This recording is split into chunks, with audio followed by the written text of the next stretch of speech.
Be still.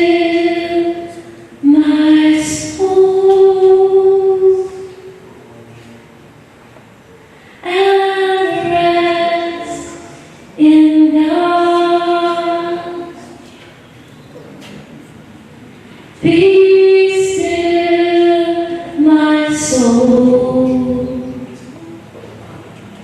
and rest in hope. Be still, my soul, and rest in God. Be still, my soul,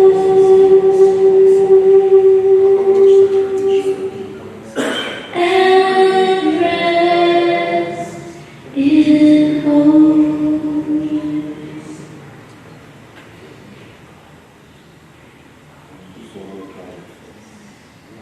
Be still, my soul, and rest in God. Be still, my soul,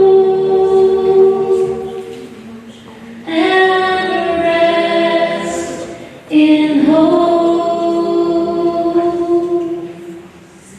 I've come to know the living King. Be still, my soul. Be still, my soul. He's the Alpha and Omega. Yeye ni mwanzo na mwisho. He's the beginning and the end. Yeye ni Alfa na Omega. They leave it blank. Anaiacha wazi. So why would it say in the beginning, Wakati neno linasema hapo mwanzo, Elohim, Alfa Omega, in the beginning, pale mwanzo, the Elohim, yeye ambaye wa mwanzo na mwisho, God, Mungu, Alpha Omega, Alfa na Omega, created. aliumba. Did you see that?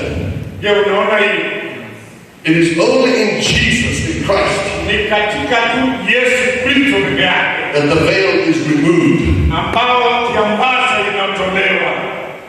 That's why in John 1:1, Ndio sababu katika Yohana in 1:1 the beginning was the Word, nasema katika mwanzo kulikuwa na neno, and the Word was with Him, na neno lilikuwa naye, and the Word was face to face with God. na neno lilikuwa naye ana kwa ana. The Word was God.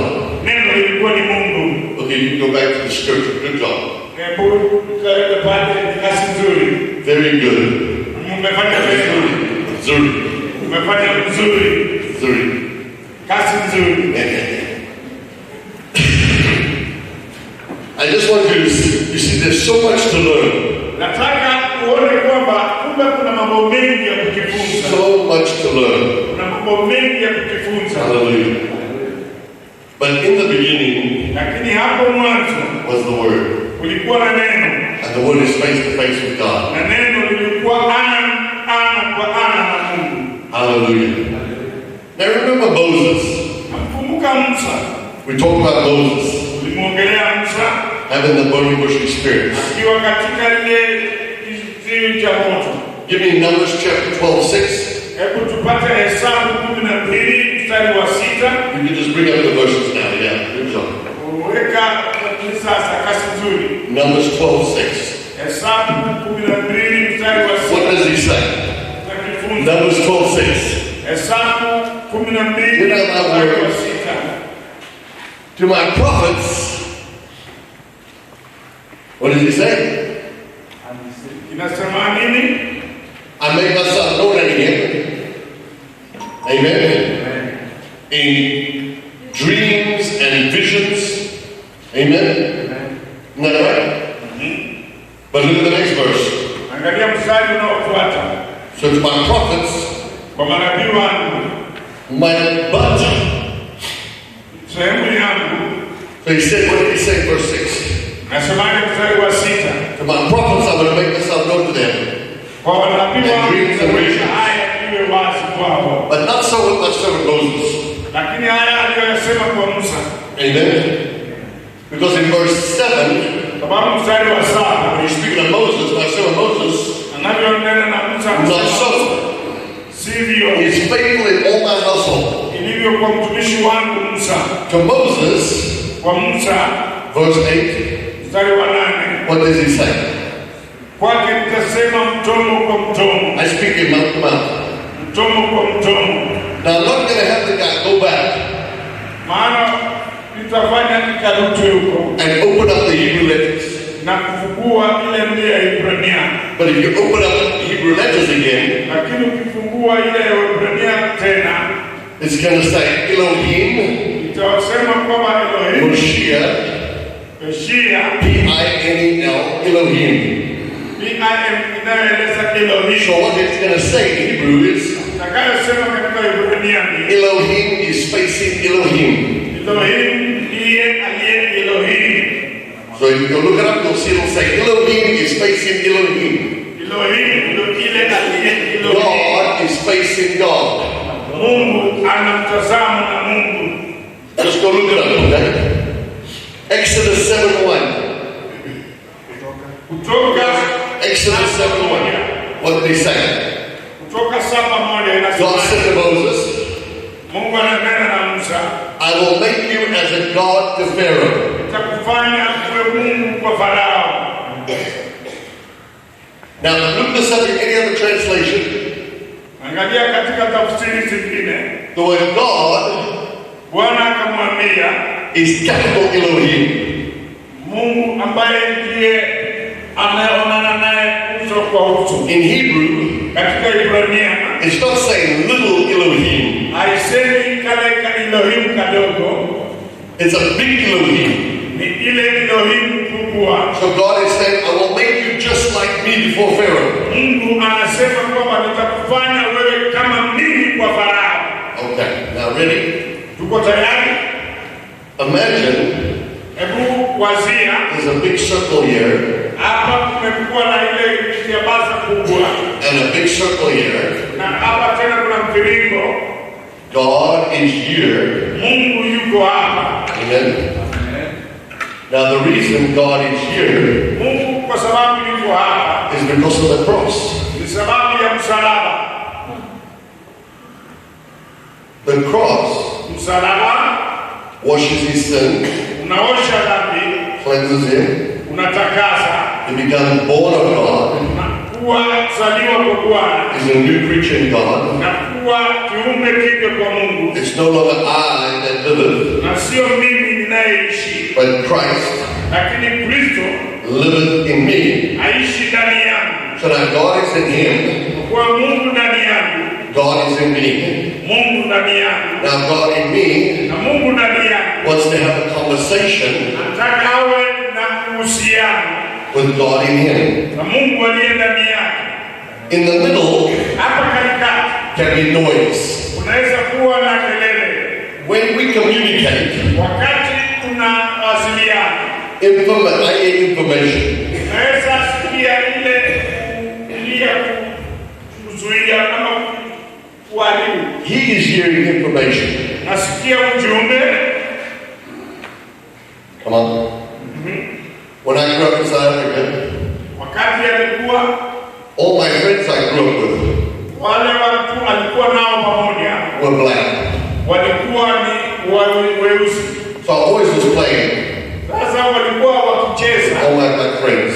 na wale marafiki zake, My grandfather built almost 80 churches in Soweto. na baba yake mzazi alikuwa wanashirikia makanisa kule Soweto.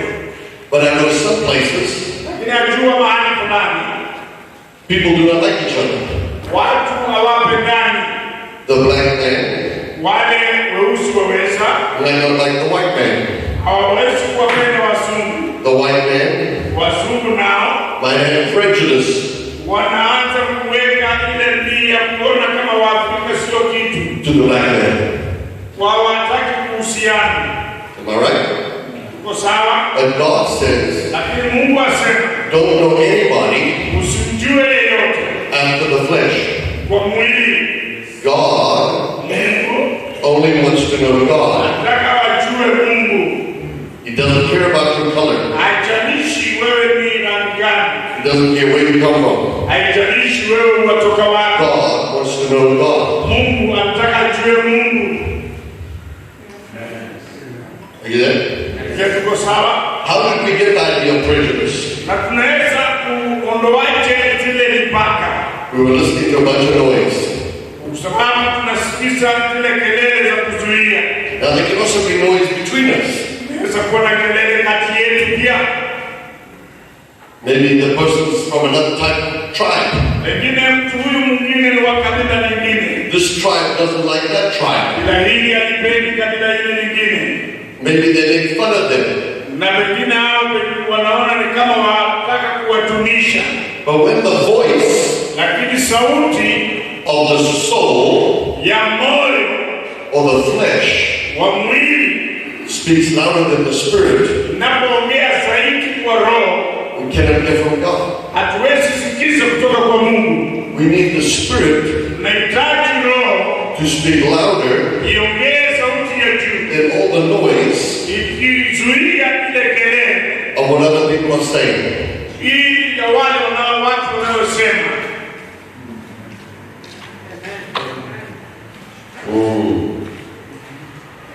One day, Siku moja Mary was pregnant. Maria alikuwa mjamzito. Remember, she received the word. Alipokea lile neno. The word was what? Neno lilikuwa Emmanuel, God with us. kwa Mungu pamoja nasi.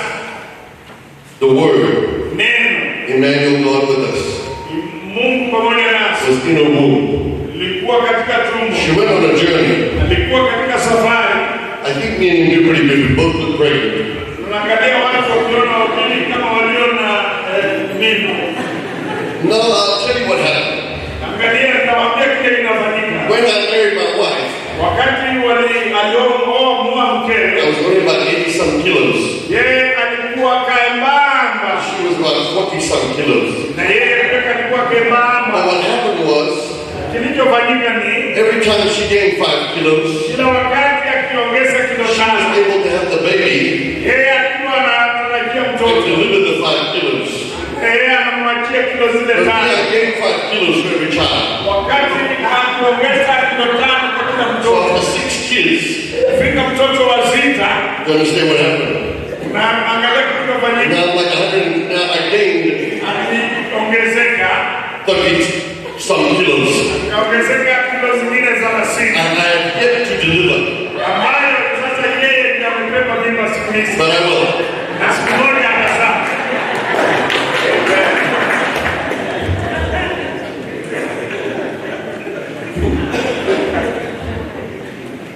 But Elizabeth Elizabeti was pregnant alikuwa mjamzito pia with John. na Yohana. John means the gift of God. Yohana inamaanisha kipawa cha Mungu, The gift of God. kipawa cha Mungu. So Elohim Elohim carrying akimbeba the gift of God. kipawa cha Mungu. That's what Elizabeth means. Hiyo ndio Elizabeth inamaanisha. Elohim carried. Elohim, Elizabeth amebeba Carrying the gift of God. kipawa cha Mungu. Mary Maria had God in the womb. alikuwa na Mungu katika So tumbo. they came to visit. Walikuwa wanatembea So when God in Mary's womb Mungu katika tumbo la Maria, met God wakutana na Mungu in Elizabeth's womb, katika tumbo la Elizabeth. Elizabeth started prophesying.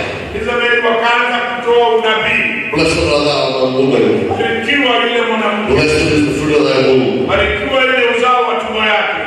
See, God, Alipata even in the womb, hata katika tumbo, was talking to God, ilikuwa inasemezana to the gift of God. kwa kipawa cha Mungu. Are you listening? Je, tunasikizana? Do you understand what I'm saying? Naelewa anayomaanisha. All right. Now let's do this. Sasa Yesu, Because I still want to talk about what I talked about this morning, nataka nitilie mkazo yale niliongea asubuhi, but I'll carry on with that tomorrow. lakini nitayasukuma kesho. But I want to start something new now. Lakini nataka nianze kitu kipya. vipya. God Mungu is attracted to God. ni Mungu. Mungu anavutiwa na Mungu. You know that God runs to and fro over the whole earth, Najua Mungu anatambaa katika ulimwengu wote looking for a loyal heart. akitafuta yule moyo wa Mungu. The Hebrew word Katika means Kiebrania a heart like God's.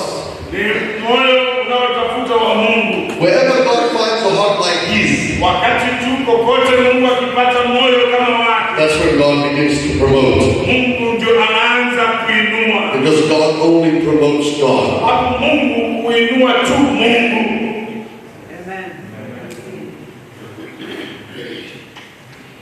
God sees God. Mungu huona Mungu. God knows God. Mungu anamjua Mungu. See, nothing impresses God like Himself. Hakuna kinachompendeza Mungu kama Mungu mwenyewe. Watch. See, we have two here. Ready? Angalia, tuko wawili hapa. Forgive, Sameha and it will be forgiven. na ili nawe usamehewe. If you do not forgive, Kama usamehi, it will not be forgiven. haitasamehewa. If you show mercy, Kionyesha huruma, you reap mercy.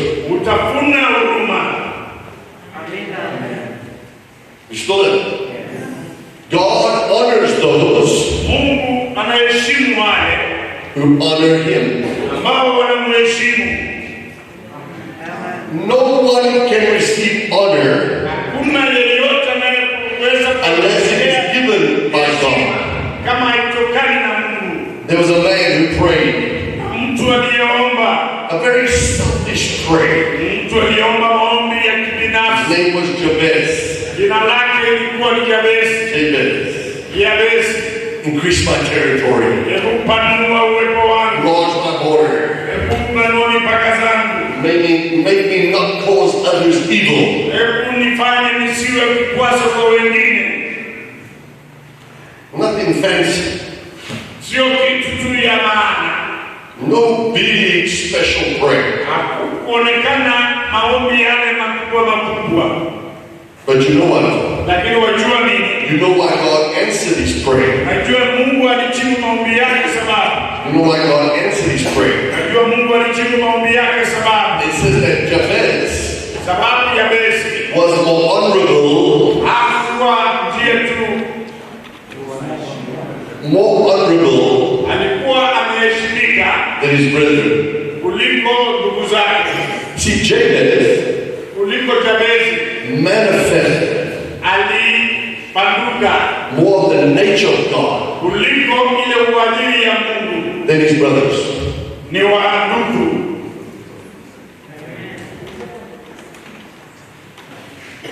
No, it's okay. Just if you have to help. If you need, it's fine. Are you still there? This is the confidence Huu ndio ujasiri that we have in Him. ambao tuko nao ndani mwake, If we ask anything kwamba tunapoomba jambo lolote according to God's will, kulingana na mapenzi ya Mungu He hears us. atatupa. He didn't say if we ask anything Hakusema ikiwa tutaomba kitu according to my will, kulingana na mapenzi yangu, Warren's will, kulingana na mapenzi ya Musa He'll hear you. atampa. No. La. No. Hapana. Hapana. Where is your asking coming from? Unachokiuliza kinatoka wapi? Your asking Kuuliza kwako must come from God. lazima kutoke kwa Mungu. God only listens to God. Mungu humsikiza tu Mungu pekee. God answers God. Mungu humjibu tu Mungu pekee. God hears God. Mungu humsikiza tu Mungu pekee. Still there? Am I making progress? Tunasonga mbele. If you abide in me, Ukidumu ndani mwangu and my word na neno langu abides in you, lidumu ndani mwako, who nani is agreeing with who? anakubaliana na nani? How can two walk together Je, wawili wanatembeaje pamoja unless they agree? wasipokubaliana? God Mungu only agrees with God. anakubaliana tu na Mungu. Let me give you good news. Wacha nikawape habari njema. God Mungu is not coming back harudi tu to marry kuoa a stupid wife. mwanamke mpumbavu. No. Hapana. That's your wife there. Je, Where's yours? She hasn't come. I don't know. Maybe she's sitting somewhere else. Okay. But most men wanaume wengi have enough brains wana akili za kutosha, if they're smart labda kama hazijaharibika, to marry a woman kuoa mwanamke who is smarter than them. ambaye ni mwerevu sana kuwaliko. Because if you marry a stupid wife, Kwa sababu ukimwoa mwanamke mpumbavu, the stupid wife is all you get. mwanamke mpumbavu yeye tu ndiye utakayepata. You think God Unafikiri Mungu wants to marry a stupid wife? anataka kumwoa mwanamke mpumbavu?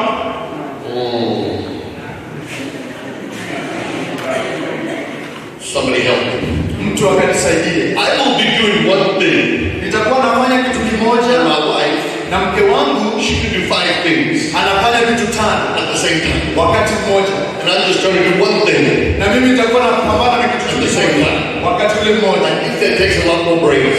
Hawa wana akili nyingi sana kutuliko sisi. Somebody help me. Mtu akanisaidia hapa. God is going to marry God. Mungu ataoa tu Mungu. 1 Corinthians Wakorintho wa kwanza chapter 2 sura ya 2 and verse 9. na mstari wa 9. Eye has not seen, Jicho nor halijaona ear has heard, au sikio kusikia nor has it au hata akili kuwaza. nor has it been Hakuna jicho ambalo limeona, heard, no mind has conceived hakuna wazo ambalo limewaza what God has what? yale Mungu amefanya nini. God Mungu has prepared ambaye Mungu ametayarisha for those kwa wale who what? wanaofanya nini, What is love? wanaopenda. Upendo ni nini? 1 John 4, 7 and 8. Beloved, let us love one another, for love is God, everyone that love is born of God, and knoweth not because God is love. Yohana wa kwanza 4:7. Yohana wa kwanza 4:7. You know what I just said? Tunajua kile ambacho inasema. What did it say? Tunajua God is love. Mungu ni pendo. God is love. Mungu ni pendo. God Mungu has prepared things ametayarisha vitu for those kwa wale who God Him. ambao wana Mungu. Let me explain. Wacha nieleze haya. When you Wakati manifest unadhihirisha the nature of God, asili ya Mungu, you attract God. wewe utamvutia Mungu kwako. Draw nigh to me, Songa karibu na mimi and I will draw nigh to you. na mimi nitasonga karibu na wewe. You understand what I'm saying? Unaelewa ninachosema? You shall know the truth, Utajua ukweli, and the truth na huo ukweli will set you free. utakuweka huru. Who is truth? Ukweli ni nani?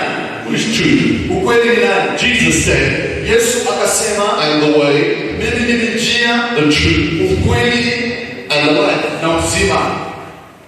So when the word says know truth, Kwa hivyo neno linaposema the ukajue, Greek word there, know, neno la Kigiriki la kujua it's not just to know, it means to do the truth. sio tu kujua, ni kutenda ukweli. So when you put knowledge into action, Kwa hivyo unapoweka kule kujua katika vitendo, that's what it's saying, truth into action. kuweka ukweli katika vitendo. And Jesus says, Yesu naye sasa anasema, I am the truth.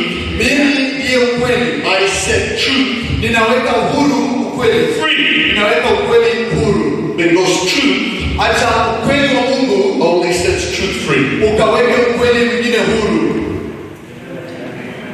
1 Corinthians 2:10. Wakorintho wa kwanza 2:10 What does it say? inasema nini? Oh, I believe you're hearing me. Je, mnanisikiza? You will never forget what I say. Hautasahau kile ambacho ninasema. You'll never forget what I'm telling you now. Hautasahau kile ambacho ninakuambia. But God has revealed them to us by the Spirit. Lakini Mungu amefunulia sisi kwa The Spirit of God maana Roho searches what? huchunguza nini? The deep things of God. Yote mafumbo hata ya Mwenyezi Mungu. It didn't say Haikusema the Spirit of God kwamba Roho wa Mungu searches the deep things anachunguza vitu vya ndani of your feelings, vya hisia zako, your soul, vinavyohusu roho yako, your flesh, vinavyohusu mwili wako, how you feel. vile unavyohisi. Hapana. It didn't say the Spirit of God Haikusema Roho wa Mungu searches the deep things of you. huchunguza vitu vya kina vinavyohusu wewe ama vitu vya kina vyako. No, you died. Hapana, wewe umekufa. God is looking for God. Mungu anamtafuta Mungu. God is searching for God. Mungu anamtafuta Mungu. God is searching for God. Mungu anamtafuta Mungu. God wants to have a relationship with God. Mungu anataka kuwa na uhusiano na Mungu. Yeah, you there. Isaiah 59 Ndio, kwa hapo Isaya 59 and verse 16. na mstari wa 16. I love this verse. Ninapenda vifungu hivi sana. He saw that there was no man. Akaona kwamba hakukuwa na mtu. Do you have this in maybe New King James, another translation? Je, tuna hiki kifungu katika tafsiri nyingine, labda tafsiri ya New King James? Okay, give it to me in another one. Tunaweza kupata tafsiri nyingine? Let me see what other one you have. Kama una tafsiri He was nyingine. amazed that there was no one interceding, so his own arm brought salvation and his own righteousness sustained him. That's fine, leave it there. God's own arm, Mungu kwa njia yake mwenyewe God's own arm, anaendelea na kuendelea. reached down Anakuja chini and raised his own son na kuinua mwanawe wa pekee from the dead. kutoka kwa wafu. God, Mungu saved God. alimwokoa Mungu. God, Mungu rescued God. alimwokoa Mungu. Alimnusuru Mungu. Delivered God. Alimkomboa Mungu. God doesn't deliver anybody out of trouble. Mungu hamkomboi tu mtu mwingine yeyote katika shida. What does it say in the book of Psalms? Inasema nini katika Zaburi? God delivers the righteous out of trouble. Mungu huwakomboa tu wenye haki. Hello? Wherever God finds himself, Popote Mungu anapojipata, God delivers himself. Mungu anajikomboa yeye mwenyewe. You might say, what are you talking about? Na anajikomboa. I'll explain it tomorrow more, amen? Nitaeleza haya kesho But I sana. want you to understand this first part. Na hiyo itakuwa ni hoja yangu ya kwanza. God rescues God. Mungu humkomboa Mungu. You can't save yourself. Unaweza jikomboa mwenyewe. Somebody has to tell you the word. Lazima mtu akuambie hauwezi You kukomboa have to mwenyewe. receive the word. Lazima upokee neno. Lazima You have to upokee. receive the word. Lazima upokee neno. Then Romans 10:9. Na Warumi 10:9. If you confess with your mouth Unapokiri kwa kinywa chako and believe in your heart na uamini moyoni mwako the Lord Jesus, Bwana Yesu, God says, Mungu anasema, hey, I hear myself ninajisikia mimi mwenyewe, saying, ninajiokoa. remember we gave you John chapter 8, Unakumbuka vile tulisema Yohana 18, verse 47? Yohana 8:47, John 8:47. Yohana 8:47, He that is of God, yeye ambaye ni wa Mungu, or you of God, wewe ni wa Mungu, he is of God, yeye aliye wa Mungu, he is the words of God. kusikia neno la Mungu. Give me John 18, Nipe Yohana 18, verse 37. 37. John 18:37. Yohana 18:37. What does it say? Inasema nini? Everyone Yeyote yule that is of the truth aliye na kweli hears my voice. anasikia sauti yangu. So truth Kwa hiyo kweli has ears. una masikio. Truth Ukweli has ears. una masikio. If you are not in the truth, Ikiwa unatembea katika ukweli, you might struggle to understand what I'm saying. ikiwa unapungukiwa na ukweli, utakuwa na kupambana sana kuelewa ninachosema. But if you have the truth, Lakini ukiwa mwingi wa ukweli, your ears will be open masikio yako yatafunguka to hear the word of the Lord. kusikia neno la Mungu. God hears God. Mungu humsikia Mungu. God talks to God. Mungu hunena na Mungu. God bears witness to God. Mungu anashuhudia Mungu. God testifies of God. Mungu anatoa ushuhuda kuhusu Mungu. Jesus said, I don't need any other witnesses. Yesu akasema sihitaji mashahidi wengine wowote. God, Mungu, my Father bears witness of me. Baba yangu hutoa ushuhuda kunihusu mimi. God always testifies of himself. Mungu kila mara hutoa ushuhuda kuhusu God always yeye. promotes himself. Mungu kila mara hujiinua yeye You mwenyewe. say, why am I not being promoted? Kwa nini mimi sipandishwi cheo? You need more of God. Unahitaji Mungu zaidi. Because God always promotes God. Kwa sababu Mungu kila mara humpandisha cheo Mungu. He didn't say he promotes your agenda. Hakusema uinue ajenda yako. If you abide in me, Ukidumu ndani mwangu and my words abide in you. na neno langu lidumu ndani mwako. Isn't that right? Hiyo ni sawa. Remember the story. Kumbuka hadithi. It's the same with the devil. Same with Satan. Hadithi ya Samueli. Satan works with Satan. Satan Shetani works with Satan. anafanya kazi na shetani. How can 6,000 demons Itawezekanaje mapepo 6,000 live in one man? yaishi katika mtu mmoja? Satan works with Satan. Shetani anafanya kazi na shetani. Satan does not cast out Satan. Shetani hawezi kumkemea shetani. Satan casts out Satan. Shetani humkemea shetani. His kingdom is divided against himself. Ufalme wake umegawanyika dhidi yake mwenyewe. Satan Shetani likes unforgiveness. anapenda kutosamehe. Satan likes resentment. Shetani anapenda kisasi. Satan likes bitterness. Shetani anapenda uchungu. Satan likes anger. Shetani anapenda hasira. Satan likes hate. Shetani anapenda chuki. Satan likes depression. Shetani anapenda msongo wa Satan mawazo. likes worry. Shetani anapenda hofu. Satan Shetani is attracted to Satan. anavutiwa na shetani. Oh, you understand what I'm saying? Je, mnaelewa ninachosema? Fear is attracted to fear. Hofu ama uoga unavutiwa tu na uoga. Satan is attracted to Satan. Shetani anavutiwa na shetani. Remember the story Kumbuka hadithi of Saul. ya Sauli. Samuel told him Samueli akamwambia, to wipe out the enemy, maharibu adui kabisa, destroy everything. haribu kila kitu. But you know what? Lakini unajua nini? He did it according to tradition. Alifanya kulingana na tamaduni. He wiped the enemy out, Aliharibu baadhi ya vitu but he kule, brought the cattle back.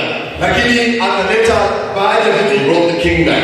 akaleta mfalme, akamwokoa mfalme. And when Samuel came, Na wakati Samueli alikuja, he said, what is the sound of these animals? akasema ni sauti gani hii ya wanyama ninayosikia? No, man of God. Akasema hapana, mtu wa Mungu, I'm going to sacrifice them to the Lord. ninaenda kutoa wanyama hawa dhabihu I'm kama going to obey you, man of God.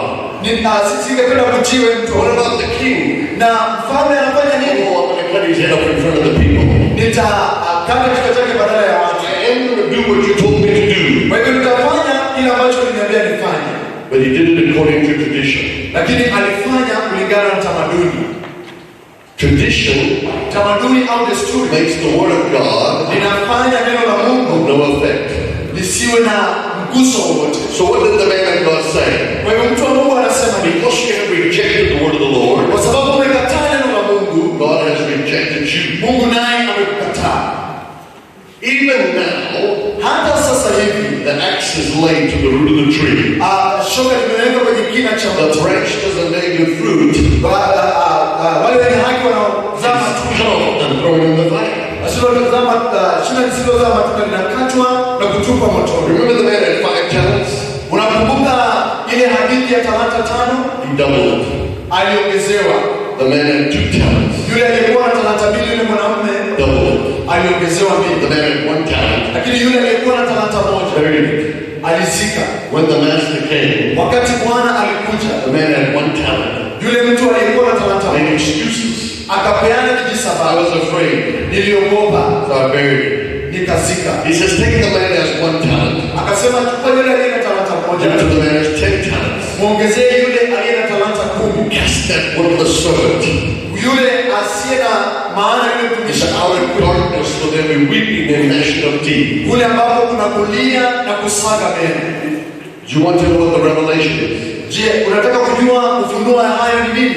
What God Kile Mungu cannot work with, hawezi tenda kazi nacho, to hell it goes. kule jehanamu kinatupwa. What God Kile ambacho Mungu cannot work with, hawezi fanya kazi nacho, to hell it goes. kinatupwa jehanamu. God Mungu wants to work with God. anataka kufanya kazi na Mungu. God wants to promote God. Mungu anataka kumwinua Mungu. The bread of deliverance Ule mkate wa ukombozi belongs to the children. ni wa watoto. God wants to heal his children. Mungu anataka kuwaponya watoto wake. God wants to deliver his children. Mungu anataka kuwakomboa watoto wake. He wants to rescue the righteous out of trouble. Anataka kuwakomboa wenye haki kutoka kwenye shida. God wants to rescue God. Mungu anataka kumkomboa Mungu.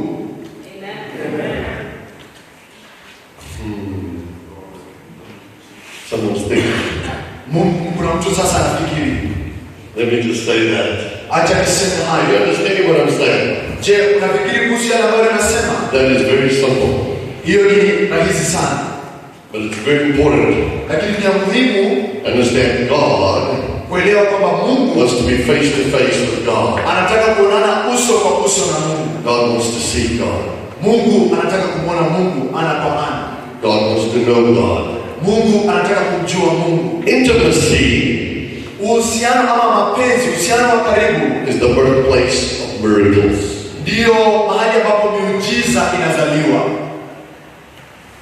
Intimacy Uhusiano wa karibu wa is mapenzi, the birthplace of miracles. hapo ndipo miujiza inazaliwa.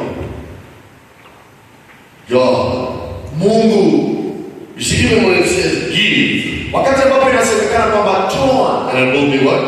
na itafanyika vipi? Given unto you. Itapeanwa kwako pia.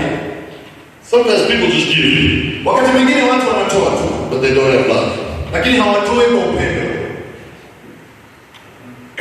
But if your seed Lakini ikiwa mbegu yako has the nature of God, ina asili ya Mungu, a willing heart, moyo wa kujitoa, the love of God, mapenzi ya Mungu, all around it, vyote vikiwa it pamoja, will come up before God, na uje navyo mbele zake Mungu, and God will answer.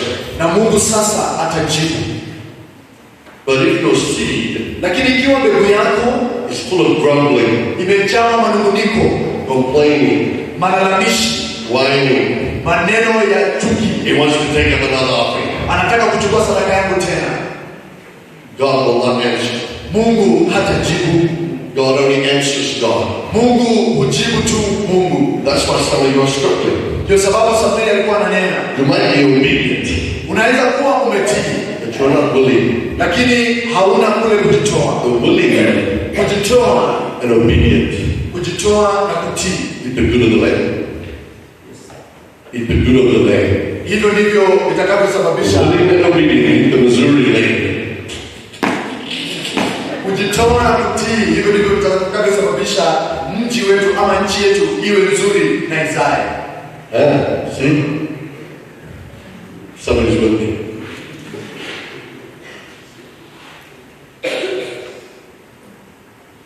Yes, thank you. Stronger. Utaishi You're nguvu, going to feel stronger. utakuwa na nguvu. I'm strong in the Lord. Nina nguvu katika Bwana, I'm strong in the Lord. nina nguvu katika Bwana, I'm strong in the Lord. mwenye nguvu katika Bwana, I'm strong in the Lord. mwenye nguvu katika I'm strong in the Lord. nguvu katika Bwana, I'm strong in the Lord. mwenye nguvu katika I am strong. ni mwenye nguvu, I am strong. nina nguvu, I am strong. nina nguvu, I am strong. nina nguvu, I am strong. nina nguvu, I am strong. nina nguvu, I am strong. nina nguvu, I am strong. There it is, preaching it on the belly. I'm strong in the Lord. nina nguvu katika I'm Bwana, strong. My wife's going to put the hand on. Here it is. I'm strong. nina nguvu, I'm strong. nina nguvu. Every nerve is strengthened by the unanyorosha Holy Spirit. na nguvu ya Roho Mtakatifu. Oh, that's it. That's it. Go to the next one. Now I want you to bend down. Nataka upige magoti.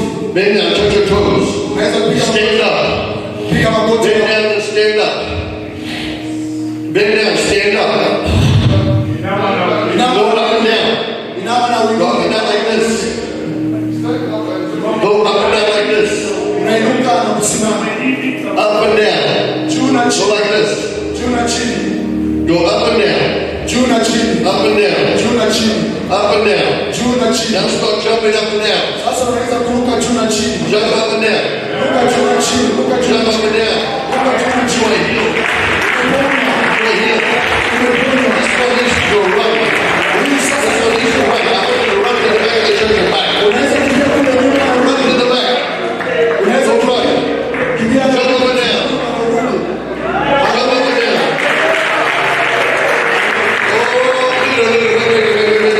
Come look at this.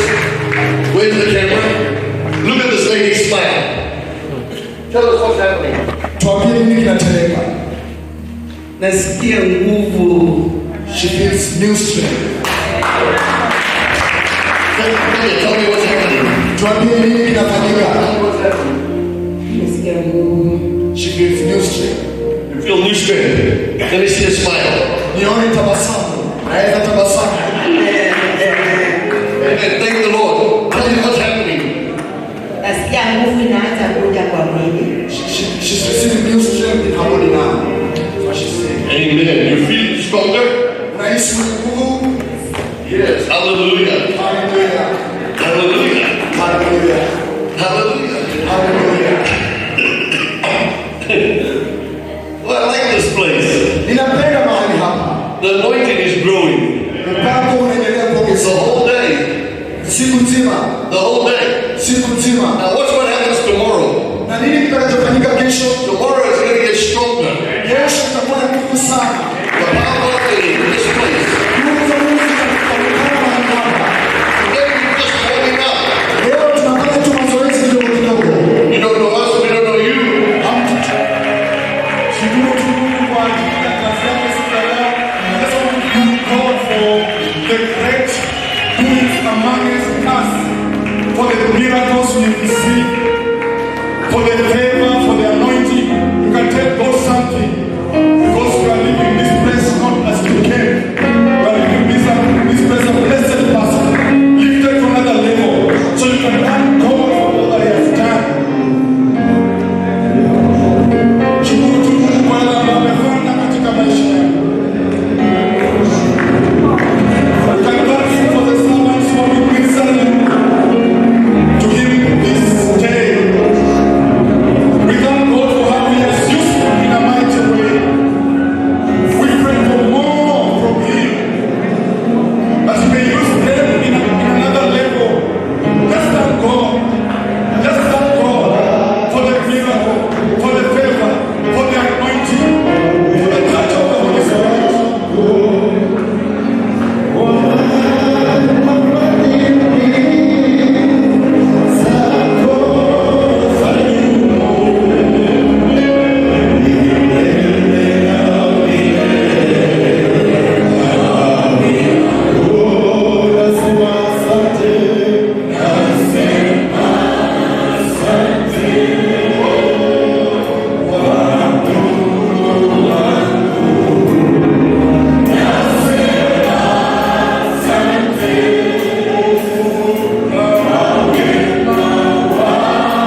great glorious name. For you have journeyed with us, doing great things in our life. We can testify of your goodness. We can testify of your love. Thank you for descending in a mighty way and lifting us to another glory. And now as we disperse, O King of glory, we pray that you may journey with us. Even as you prepare